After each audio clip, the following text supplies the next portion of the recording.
Hello everyone, BPSC उत्कर्ष के platform पे आप सभी का स्वागत है। आप जानते हैं कि हमने एक नई पहल शुरू की है। हम न्यूज़पेपर को लेकर थोड़ा परेशान रहते हैं कि एडिटोरियल कैसे पढ़ेंगे। तो न्यूज़पेपर में जो एडिटोरियल्स हैं उसमें से जो सबसे इम्पॉर्टेंट एडिटोरियल रहेगा फॉर द डे, उसको हम 10 मिनट में समझने की कोशिश ही करेंगे और साथ ही साथ उसमें किस तरह से आंसर राइटिंग करना है ये भी समझेंगे। आप जानते हैं कि आपके एग्जामिनेशन में, जो कि खासकर बीपीएससी के एग्जामिनेशन है, उसमें 2 प्रकार के क्वेश्चंस आते हैं। एक है जो 38 नंबर का है, लंबा क्वेश्चन, और एक है जो 7 या 8 नंबर का क्वेश्चन है। तो जो भी क्वेश्चंस हैं उनको हमें हर बार सब पार्ट्स में डिवाइड करना होता है, एक सब हेडिंग डालनी होती है और लिखना होता है। तो हर टॉपिक का इसी तरह से हम पोस्टमार्टम करेंगे।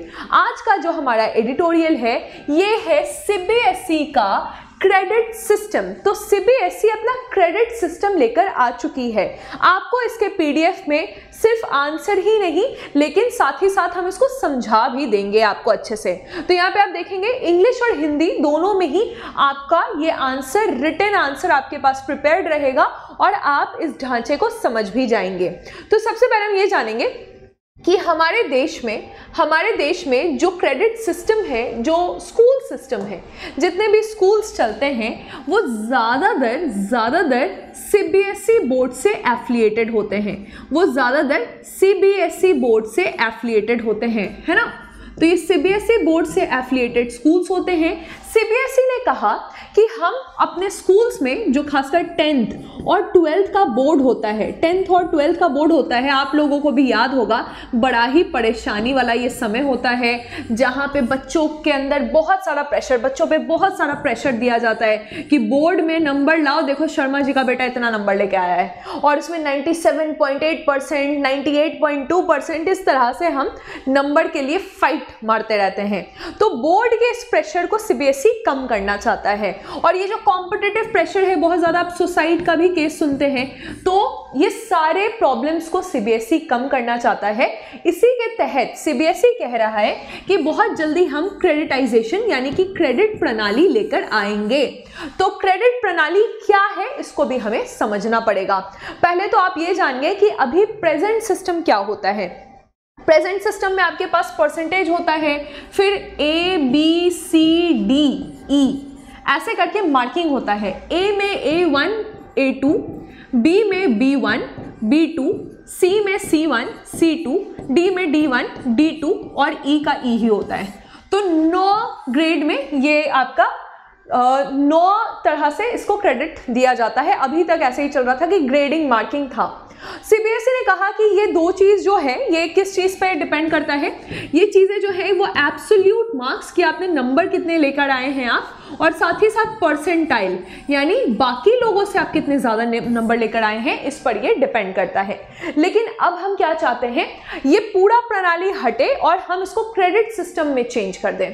क्रेडिट सिस्टम क्या है? क्रेडिट सिस्टम में बेसिकली इस तरह से है कि आपको मान लें कि आप एक क्लास में हैं, क्लास में आप डांस के क्लास में या आप सिंगिंग क्लास में हैं, और सिंगिंग क्लास में कहा गया कि आपके पास 25 क्रेडिट पॉइंट अगर आप पूरा कर लेंगे तो आप लेवल 2 में चले जाएंगे।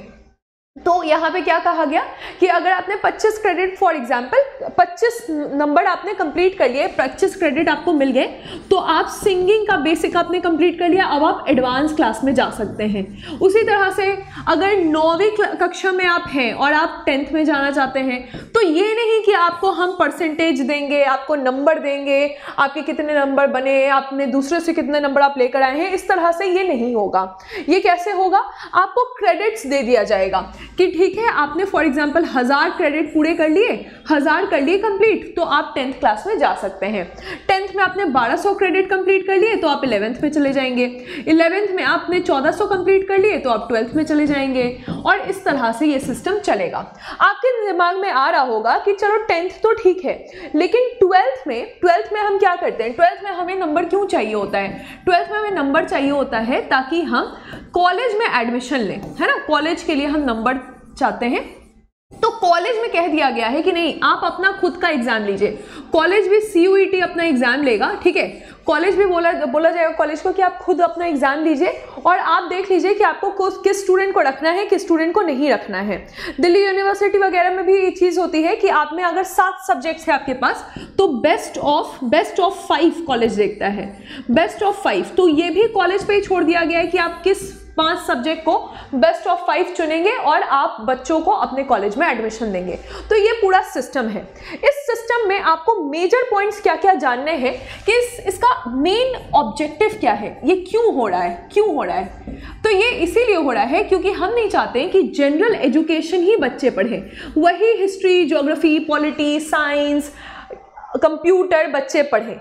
हम चाहते हैं कि बच्चों में जनरल एजुकेशन के साथ साथ हम स्किल भी दें बच्चों को क्या दें, स्किल एजुकेशन भी प्रोवाइड किया जाए, यानी कि उनको वोकेशनल एजुकेशन भी प्रोवाइड किया जाए। वोकेशनल एजुकेशन बच्चों को मिले और बच्चे जो हैं वो ये भी पढ़ पाए ताकि उन्हें आगे जाकर कौशल विकास में ज़्यादा उलझन ना हो, उनका कौशल भी साथ साथ हो और व्यावसायिक शिक्षा यानी कि कमर्शियल एजुकेशन इन्हें मिले ताकि बाद में इन्हें नौकरी पाने में दिक्कत ना हो। तो ये हमारा मेन ऑब्जेक्टिव है, ये एम है। और ये होगा कैसे, ये होगा क्रेडिटाइजेशन से। क्रेडिटाइजेशन यानी कि हम क्रेडिट प्रणाली हम लेकर आ चुके हैं, क्रेडिटाइजेशन की हम बात कर रहे हैं। और ये क्रेडिट आपको कहाँ मिलेंगे, ये जो क्रेडिट्स आपको मिलेंगे ये कहाँ पे मिलेंगे, ये आपको डिजिटल माध्यम से दिए जाएंगे। डिजिटल माध्यम से कैसे दिए जाएंगे, तो ये आपके एकेडमिक एक साल का जो एकेडमिक ईयर होता है इसमें डिजी लॉकर में ये रखा जाएगा। ये कहाँ रखा जाएगा, तो डिजी लॉकर में ये रख दिया जाएगा। इस तरह से ये पूरा सिस्टम चलेगा। अब हम देखेंगे कि ये बेसिकली ऐसा कहा गया है कि एक साल में आपको 1200 घंटे पढ़ने हैं। 1200 घंटे का आपका एजुकेशन होना चाहिए। ये दोनों मिलाकर होगा। ये सिर्फ आपकी शैक्षणिक ही नहीं लेकिन गैर शैक्षणिक यानी फिजिकल एजुकेशन भी है, आपके बिहेवियरल चेंज एजुकेशन है, डांस है, आर्ट्स है, जिसमें भी स्टूडेंट्स को इंटरेस्ट है वो भी इसमें इन्वॉल्व रहेगा। और एक साल में ये जो 1200 घंटे हैं इसमें आपको 40 क्रेडिट पॉइंट पूरे करने हैं। यानी आपने अपने आवर्स कंप्लीट किए, आपको क्रेडिट्स मिल गए और अब आप दूसरे क्लास में जा सकते हैं। यही पैटर्न ये कहा गया है। तो बेसिकली नेशनल एजुकेशन प्रोग्राम 2020 यही चाहता है कि सिर्फ जनरल नहीं लेकिन वोकेशनल ट्रेनिंग को भी हम एक प्रॉपर औपचारिकता के साथ अपनाएं। प्रॉपर औपचारिकता के साथ हम वोकेशनल सिस्टम को अपनाएं। और नेशनल एजुकेशन प्रोग्राम 2020 ने क्या किया था, एक समिति का गठन किया था 2022 में। ये समिति जो है, ये समिति इसने ये रिकमेंडेशन दिया है। ये जो रिकमेंडेशन है वो इस समिति के द्वारा दिया गया है। और ये पूरा जो सिस्टम है ये यूजीसी यानी कि यूनिवर्सिटी ग्रांट कमीशन जो कि हायर एजुकेशन के लिए है वो भी इसको अपनाने वाला है। और जो हम प्राथमिक शिक्षा या माध्यमिक शिक्षा करते हैं वो हम सीबीएसई स्कूल्स में, ज़्यादातर बच्चे सीबीएसई स्कूल से पढ़ते हैं तो उसमें भी ये सिस्टम को डाला जाएगा। ये बेसिकली इस एडिटोरियल का मेन आपका क्रक्स है। तो 9th में कहा गया कि 9th और 10th में जब बच्चे पढ़ रहे हैं और 11th और 12th में बच्चे पढ़ रहे हैं, ठीक है, तो 9th और 10th में जब बच्चे पढ़ रहे हैं तो इसमें क्या करा जाएगा, इसमें 10 आपके सब्जेक्ट्स होंगे, 10 सब्जेक्ट्स, ठीक है, जिसमें 7 विषय हैं और 3 भाषा है, ठीक है, 3 भाषा है। ओके, तो ये आपका दिया जाएगा जिसमें से 3 भाषाएं में कुछ भी हिंदी, इंग्लिश और संस्कृत हो गया। यहाँ पे आपके पास टोटल 6 विषय रहेंगे, टोटल 6 सब्जेक्ट्स रहेंगे जिसमें 4 तो सब्जेक्ट हैं, 4 तो आपके सब्जेक्ट्स हो गए और 2 भाषा है। फाइन, हिंदी इंग्लिश आपका 2 भाषा हो गया। इसमें एक और ऑप्शन रहेगा आपके पास कि 1 ऑप्शनल सब्जेक्ट। तो आपने जो बेसिक क्रेडिट है वो कंप्लीट कर लिया। अगर आप ऑप्शनल सब्जेक्ट लेकर भी क्रेडिट कंप्लीट करना चाहते हैं तो आपके पास एक्स्ट्रा क्रेडिट कमाने का यहाँ पर गुंजाइश हो सकता है। इसी चीज को इस आर्टिकल में लिखा गया है, जहाँ पे आप देख सकते हैं द हिंदू का ये आर्टिकल है और इसी चीज को हमने यहाँ पर समझाया है। अब यहाँ पे आप देखेंगे कि ये कैसे है, तो ये बेसिकली 9th और 9th 10th 11th 12th के लिए है। नेशनल एजुकेशन प्रोग्राम है 2020 का, साथ ही साथ नेशनल एजुकेशन पॉलिसी है। कमिटी का रिकमेंडेशन है कि ऐसा ही करना चाहिए। कमिटी ने ये रिकमेंडेशन क्यों दिया है कि क्रेडिटाइजेशन इसका मेन एजेंडा उद्देश्य क्या है कि हम क्रेडिटाइजेशन को लेकर आना चाहते हैं। ये नेशनल क्रेडिट फ्रेमवर्क के तहत लाया जाएगा। यूजीसी भी ऐसा ही करेगा और अभी ये सीबीएसई के द्वारा इंप्लीमेंट किया जाएगा 9th से लेके 10th और 11th 12th के स्कूल्स में। ये टोटल स्कोर जो है वो डिजी लॉकर में, डिजी स्टोरेज होगा, डिजिटल स्टोरेज डिजी लॉकर में लाया जाएगा, है ना। फिर एलोकेशन 1200 घंटे का पढ़ना है और 40 क्रेडिट यहाँ पे दिए जाएंगे। सब्जेक्ट जहाँ आप देखेंगे तो 9th और 10th में 3 भाषाएं और टोटल 10 सब्जेक्ट है, यानी कि 7 कोर सब्जेक्ट है, जैसा हमने बात किया यहाँ पे। इसी तरह से इसको डिवाइड किया गया है। आप एडिटोरियल में भी यही चीज पढ़ेंगे। उसके बाद हम देखेंगे कि सब कैटेगराइजेशन सब्जेक्ट कौन से हैं। मैथ्स है, कंप्यूटर है, सोशल साइंस है, आर्ट्स है, एजुकेशन। यहाँ पे आप देख सकते हैं arts education, physical education, wellbeing education, vocational education, व्यावसायिक शिक्षा पर बहुत ज्यादा इस बार गंभीरता से बात की गई है और पर्यावरण यानी कि एनवायरमेंट एजुकेशन पे भी बात की गई है। 11th एंड 12th में फिर से देखेंगे आप तो 2 भाषा और 4 आपके कोर सब्जेक्ट है। एक आप और सब्जेक्ट ले सकते हैं जो आपका ऑप्शनल सब्जेक्ट रहेगा, ठीक है। एक और सब्जेक्ट आप लेंगे जो आपका ऑप्शनल सब्जेक्ट है। अभी जो ग्रेडिंग चल रही है वो A1 से E तक चल रही है, इसको हटा दिया जाएगा और हम पूरी तरह से क्रेडिट सिस्टम पे आ जाएंगे।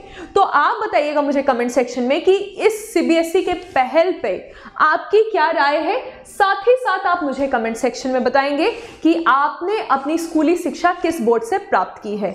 शुक्रिया।